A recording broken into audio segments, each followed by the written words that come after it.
안녕하세요 초등부 친구들. 6월 13일 보배교회 초등부 주일 예배를 시작하도록 하겠습니다. 우리 함께 사도신경으로 신앙 고백할게요. 전능한 사천지를 만드신 하나님 아버지를 내가 믿사오며 그 외아들 우리 주 예수 그리스도를 믿사오니 이는 성령으로 잉태하사 동정녀 마리아에게 나시고 본디오 빌라도에게 고난을 받으사 십자가에 못 박혀 죽으시고 장사한 지 사흘 만에 죽은 자 가운데서 다시 살아나시며 하늘에 오르사 전능하신 하나님 우편에 앉아 계시다가 죄로서 산 자와 죽은 자를 심판하러 오시리라. 성령을 믿사오며 거룩한 공회와 성도가 서로부터하는 것과 죄를 사하여 주시는 것과 몸이 다시 사는 것과 영원히 사는 것을 믿사옵나이다. 아멘. 우리 함께 나는 하나님의 사람이에요 찬양했습니다.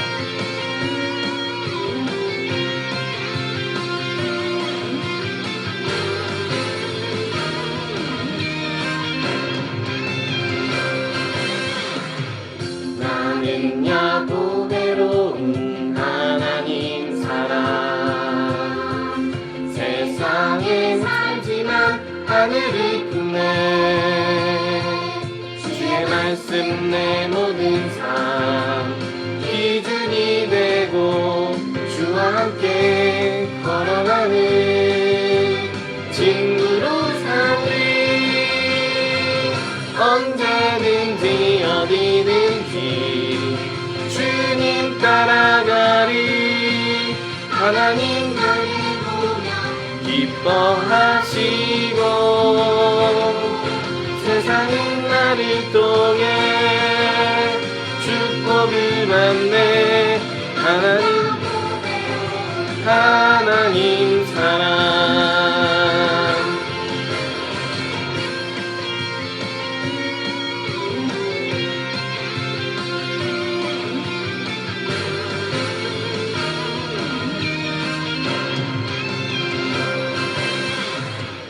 나는 야곱외로운 하나님 사람 세상에 살지만 하늘을 품네 주의 말씀 내 모든 삶 기준이 되고 주와 함께 걸어가는 친구로 살리 언제든지 어디든지 주님 따라가리 하나님 나를 보며 기뻐하시고 세상은 나를 통해 축복을 받네 보배로운 하나님 사람 나는 야곱외로운 하나님 사람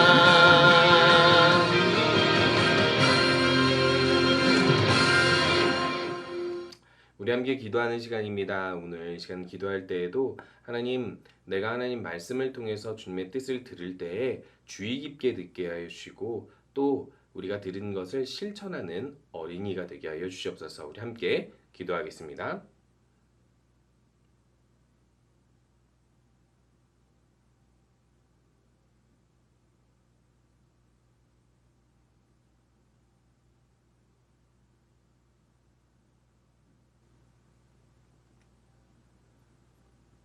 예수님의 이름으로 기도합니다. 아멘. 우리 함께 말씀 보도록 하겠습니다. 오늘 말씀도 사도행전입니다. 사도행전 16장입니다. 사도행전 16장 펴보시고 16장의 6절에서 10절을 목사님이 읽도록 하겠습니다. 사도행전 16장 6절에서 10절 말씀입니다.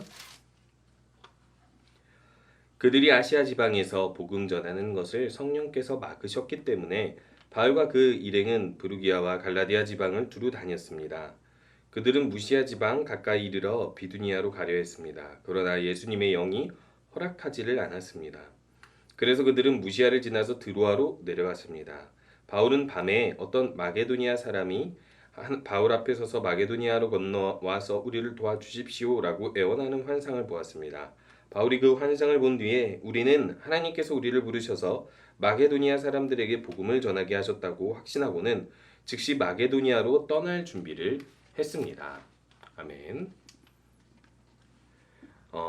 1992년에 이런 사건이 있었다고 합니다. 홍콩에서 여러 가지 물건을 싣고 미국으로 가는 배가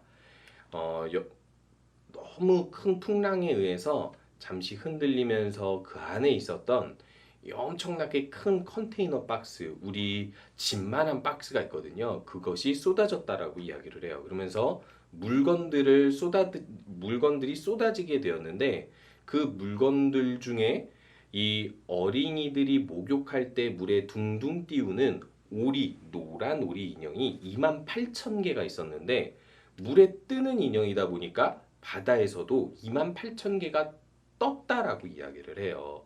자, 이거를 28,000개를 다 주었을까요? 아니면 어떻게 했을까요?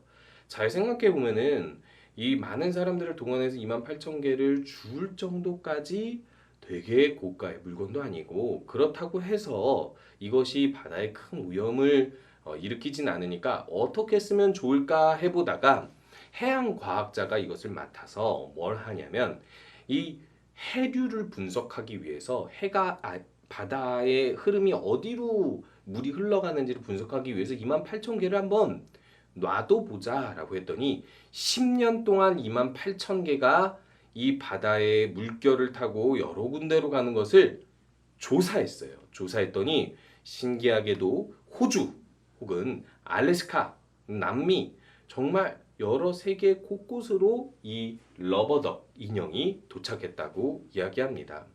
결국 이거는 아이들이 장난감으로 목욕할 때 쓰는 물건인데 누가 유용하게 쓰게 되었죠?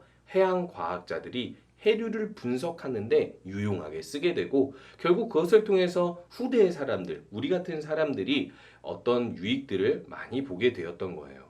참 재밌죠. 28,000개를 공장에서 이것을 만들 때는 아이들이 재밌게 놀 거라고 생각하고, 또 이것의 물건의 주인들, 이 물건을 구매한 사람들이 이것을 더 기다렸을 텐데 오히려 이것보다 더 유용한 곳에 쓰일 수 있도록 하게 하니까 10년 만에 그 연구 결과가 우리들에게 큰 유익을 주게 되었어요. 가끔 우리들이 살다 보면은 사람이 계획했는데 계획한 대로 되지 않을 때가 있어요. 그런데 계획한 대로 되지 않았는데 나쁜 일이 되기도 하고 좋은 일이 되기도 하는데, 사실 나쁜 일이 되는 것보다 좋은 일이 되는 것들이 상당히 많아요. 그런데 하나님께서는 이 사람이 계획하지 못한 여러 가지 일들 가운데서 좋은 일로 만들어 가시는 하나님이시면서 그것을 통해서 하나님의 목적을 이루신다라고 성경을 통해 말씀하고 계시는데, 이 대표적으로 잠언의 말씀에서 사람이 걸음을 계획할지라도 그 걸음을 인도하시는 분은 하나님이라고 말씀하시고, 제비를 뽑아서 내가 어디로 갈까, 무엇을 선택할까 사람들은 계획해 보지만 결국 그 모든 일의 작정은 하나님께 있다라고 이야기를 해요. 작정이라는 것은 하나님이 미리 정해두신 일이라는 거예요. 이 모든 인생의 이야기들은요, 사실 우리들의 인생은요, 다 하나님이 계획하신 것들이에요. 우리 친구들이 그것을 기억하셨으면 좋겠어요. 이 세상을 하나님이 만드시고 이 세상의 끝이 하나님의 계획에 결정되어 있는 것처럼 우리들의 인생, 우리들이 죽을 날과 살 날, 그리고 우리가 어떻게 될지, 우리들의 계획이 어떻게 되는 것까지도 다 하나님의 손안에 작정되어 있다는 거예요. 미리 정하신 하나님을 믿는다면 우리는 무엇을 어떻게 하면서 살아야 할까요? 오늘 이렇게 말씀하고 있습니다. 그렇게 우리의 삶을 인도하시는 하나님을 우리가 믿고 의지하면 뭘 할 수 있다고요? 어디서든 복음을 전하는데 두려워하지 않을 수 있다라는 거예요. 오늘 이야기는 저번 주에 이어서 바울의 이야기를 살펴보도록 할 텐데, 바울이 처음으로 선교 여행을 갔을 때는 1차 선교 여행을 바울과 바나바가 같이 가서 여러 지역, 먼 지역에 복음을 전했었죠. 그곳에서 죽을 뻔하게 맞은 적도 있었고, 그리고 총독도 전도하고, 심지어는 여러 곳에 많은 사람들을 전도함으로 인하여서 많은 고통과 핍박을 받기도 했지만 중요한 건 그 곳곳에 예수님을 모르던 사람들이 예수님을 믿고 구원받고 교회가 생겨나기 시작했어요. 우리 친구들 우리나라에 교회가 생긴 것도 얼마 되지 않았어요. 150년밖에 되지 않았다라고 이야기했죠. 그런데 이 150년 만에 이렇게 교회가 세워지고 우리가 편하게 예수님을 믿을 수 있는 건 이렇게 복음을 전하는 사람들이 있었기 때문이라고 말씀드렸죠. 그런데 이제 바울이 또 두 번째로 선교 여행을 떠나기로 합니다. 왜일까요? 아직도 할 일이 많이 남은 거예요. 아직도 갈 데가 많이 남은 거예요. 그러니까 하나님 복음을 전하기 위해서 바울은 또 계획을 세우는 겁니다. 그런데요, 중요한 건 이 바울이 계획한 대로 하나님의 복음이 전하여질까요? 일단 먼저 바울은요, 같이 두 번째 선교 여행을 가는 사람을 실라와 함께 가게 됩니다. 바나바와 이전에는 선교 여행을 갔지만 이제는 또 다른 사람과 선교 여행을 가게 되는데, 이 두 번째 선교 여행의 목적은 갔던 곳의 이웃 도시들을 가는 거였어요. 물론 갔던 곳에 또 가서 그들에게 위로하고 격려하기도 하지만, 그렇게 해서 교회를 굳건히 세우기도 하지만 그 이웃 도시들을 지나쳐 온 곳들이 많기 때문에 그곳을 또 가기를 원했던 거예요. 그래서 여기 지도를 보면요, 여기서 안디옥 교회에서 파송돼서 우리 저번 주에는 이 섬도 갔다가 여기 갔다가 이렇게 왔다 갔다 했었거든요. 근데 이제는 이 깊은 곳까지 이렇게 쭉 돌아서 오려고 계획을 하고 있었다라는 거예요. 그래서 주로 이 바울과 실라가 갔었던 곳은 아시아와 비두니아라는 곳이었어요. 이 저번에 갔던 곳보다 조금 더 위로 올라가고 조금 더 안으로 깊이 들어가서 아시아와 비두니아라는 곳을 두루두루 가면서 복음을 전하곤 했어요. 이렇게 복음을 전하고 있었는데 무슨 일이 있었냐면 갑자기 성령께서 이들에게 말씀하시는 거예요. 오늘 본문에서 이야기하고 있죠. 바울과 그 일행은 부르기아와 갈라디아 지방을 두루 다녔는데 그들은 무시아 지방 가까이 이르러 비두니아로 가려고 했어요. 자, 이 비두니아로 가려고 했는데 이 가려고 하는 것을 예수님의 영이 허락하지 않게 됩니다. 그러니까 처음에 바울이 이 비두니아라는 곳에서 복음을 전하려고 계획을 했었는데 이곳으로 가지 못하게 했다라는 거예요. 그러면 어디로 가게 됐다라는 것이죠? 갑자기 밤에 마게도냐 사람이 바울 앞에 서서 마게도냐로 건너와서 우리를 도와달라고 하는데, 그 마게도냐가 어디냐면 이렇게 바다를 건너 있는 이곳인데 우리가 지금 그리스라고 하는 곳이에요. 그래서 이 곳으로 건너와서 우리에게도 도와주십시오라고 환상을 보여주었다라고 이야기를 해요. 그 환상을 본 뒤에 이 비두니아로 가지 않고 바울 일행은 이 아시아를 건너서 마게도냐로 가게 되는데, 이곳에 가니까 무슨 일이 있냐면 강가에 여자들이 이렇게 모여서 무슨 모임을 하고 있었나 봐요. 근데 그 강가에서부터 이 여인들에게 복음을 전하자 이 여인들이 복음을 받아들이고 예수를 믿기 시작했는데, 특별히 그 중에 이 자주색 옷감, 옛날에는 자주색 옷을 부유한 사람이나 왕족들이 입곤 했거든요. 그러니까 한마디로 해서 비싼 옷을 파는 여인이 있었는데, 그런 여인이 예수님을 믿게 되면서 바울의 일행을 돕기 시작했어요. 자, 이 마게도냐로 가서 이 복음을 전하니까 역시 많은 사람들이 믿음을 갖게 되고 또 많은 사람들이 후원을 받게 되니까 이제 더 편해졌겠죠. 그런데 이 지역에서 이 바울과 실라의 복음 전하는 것으로 인해서 이 지역 도시에서 불편하게 생각하고 이것은 불법이라고 생각해서 고발을 당하고 결국 바울과 실라는 감옥에 갇히게 됩니다. 이게 무슨 일이죠? 1차 선교 여행 때는 죽을 만큼 맞았는데 이제는 2차 선교 여행 때는 계획했던 비두니아로 가지도 못하고 마게도냐로 굳이 건너왔는데 여기서 감옥에 갇혀버렸어요. 하나님의 뜻은 도대체 뭘까요? 이렇게 새롭게 강가의 여인들에게 복음도 전하고 이제 예수님을 믿는 사람들이 새로운 지역에 더 많아질 것 같기도 했고, 내 계획과 다른 곳, 더 먼 곳에 와서 복음 전하니까 교회가 더 잘 세워지는 것 같은데 감옥에 갇혀버렸으니까 이거 도대체 소망이 있을까요? 없을까요? 하나님의 뜻이 이해가 되지 않았지만 바울과 실라는 믿음을 잃지 않았어요. 어떤 믿음을 잃지 않아요? 계획한 것과 다르게 우리를 인도하셨어도 반드시 하나님의 뜻을 이루시는 하나님을 믿는 거예요. 우리 인간이 당장은 이해할 수 없을지라도, 당장은 불편할지라도 하나님은 더 좋은 것을 예비하셨기 때문에 지금 우리들에게 그런 일들을 허락하신다는 거죠. 그래서 감옥에서 이 바울은 찬양을 하게 됩니다. 하나님을 확신하여서 찬양하자마자 무슨 일이 일어나냐면 감옥이 흔들리면서 이 감옥에 문 있는 곳이 무너지고 이 뭐라고 했죠? 수갑 같은 거, 이 쇠고랑 같은 것들이 끊어지고 문이 활짝 열리게 됐어요. 하나님의 기적이죠.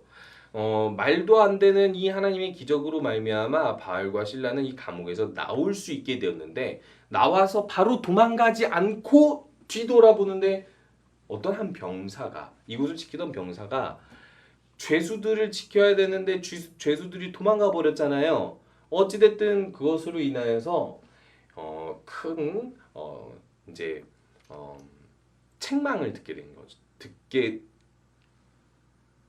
듣게 될 것이 뻔했어요. 그러니까 벌을 받을 수 있게 된 거죠. 그래서 나는 영락 없이 이 책임자에게 처벌을 받겠구나 싶어서 좌절해서 자기가 스스로 목숨을 끊으려고 칼을 딱 집어들었는데 바울과 실라가 갑자기 나타나서 이렇게 이야기합니다. 우리들이 어디 가지 않았습니다. 우리들은요 도망가지 않고 하나님께서 이렇게 우리를 감옥 문을 열어주셨지만 우리들이 옆에 있으니 당신도 우리들처럼 예수님을 믿으십시오. 그러면 당신과 당신의 집안 모두가 구원을 받게 될 것입니다 하면서 전도를 했어요. 여러분 감옥에 갇힌 것도 이해할 수 없는 사건인데 감옥에서 하나님께서 이렇게 열어주셨는데 왜 도망을 안 갔을까요? 도망가면 다른 곳에서 복음 더 잘 전할 수 있을 것 같고 하나님께서 이렇게 열어주신 것은 도망가라고 열어주신 거 아닌가요? 그런데 이 기회를 통해서 이 간수한테 바울과 실라가 전도를 하니까 이 간수가 예수님을 믿게 되고 그 지역에 또 복음 전하는 사람이 이렇게 생겨나게 된 거예요. 여러분 이것을 통해서 우리가 분명히 알아야 할 사실이 있습니다. 하나님은요 우리의 계획과 다르게 일하실 때가 있고요. 우리가 생각지 못한 곳으로 인도하실 때가 있다라는 것입니다. 바울과 실라는 감옥에서 도망칠 수 있었지만 감옥에서 도망치지 않고 간수에게 복음을 전했어요. 그것으로 인하여서 오히려 그 지역에 복음이 더욱더 활발히 전파가 되는데 이것을 사람은 감히 생각하지 못한다라는 거예요. 하나님께서 이 모든 것들을 계획하셔서 인도해 주신다라는 거예요. 그래서 이렇게 말씀하고 있습니다. 나더러 또 이르시되 떠나가라 내가 너를 멀리 이방인에게로 보내리라 하셨느니라. 더 먼 곳으로 보내시고 우리의 계획 이상의 것으로 하나님께서 인도하셔서 더 많은 사람, 더 많은 다양한 계층의 사람들한테 복음을 전한다는 거예요. 아까 보니까 어땠어요? 이 유대인들만 복음을 받아들인 것이 아니라 이제 외국인들 중에서 이 하층민만 복음을 받아들이는 게 아니라 여인들도 복음을 받아들이고 감옥의 간수들도 이런 일을 하는 사람들도 복음을 받아들여서 다양한 사람들이 복음을 받아들이게 되는 거예요. 바울이 한 일이 바로 이런 것이었습니다. 바울은 복음을 전하러 이곳저곳 가려고 계획도 세우고 또 많은 사람들을 만나는 대로 복음을 전했지만요. 다양한 사람들, 다양한 곳, 먼 곳까지도 복음이 전파될 수 있었던 것은 하나님이 인도하셨기 때문입니다. 우리 친구들, 지금 당장은 우리가 이 바울처럼 먼 곳에 가서 복음을 전하지 않아도 되고 또 감옥에 갇힐 필요는 없습니다. 하지만 이 말씀을 통해서 우리가 알 수 있는 것은요. 우리가 하나님의 뜻대로 복음을 전하는 삶을 살기만 한다면 하나님께서 우리를 쓰시려고 우리가 생각지 못한 것으로 이곳 저곳 인도하신다라는 거예요. 더 좋은 곳으로 인도하시기도 하고 더 유익한 곳으로 우리를 인도하시기도 합니다. 그런 인도하시는 하나님을 믿고 더 복음을 전하고 더 하나님을 잘 전하는 우리 하나님의 일꾼으로 성장하는 우리 친구들 되었으면 좋겠습니다. 우리 함께 인도하시는 하나님을 의지하여 복음을 전하는 우리 모든 친구들 되시기 바랍니다. 주기도문하고 예배 마치도록 하겠습니다. 하늘에 계신 우리 아버지여 이름이 거룩히 여김을 받으시오며 나라가 임하시오며 뜻이 하늘에서 이루어진 것 같이 땅에서도 이루어지리이다. 오늘 우리에게 일용할 양식을 주시옵고 우리가 우리에게 죄 지은 자를 사해 준 것 같이 우리 죄를 사하여 주시옵고 우리를 시험에 들게 하지 마시옵고 다만 악에서 구하시옵소서. 나라와 권세와 영광이 아버지께 영원히 있사옵나이다. 아멘. 언제나 하나님께서 우리가 생각지 못한 곳으로까지도 인도하시는 하나님이심을 믿고 그 하나님을 따라 사는 우리 모든 친구들 되시기 바랍니다.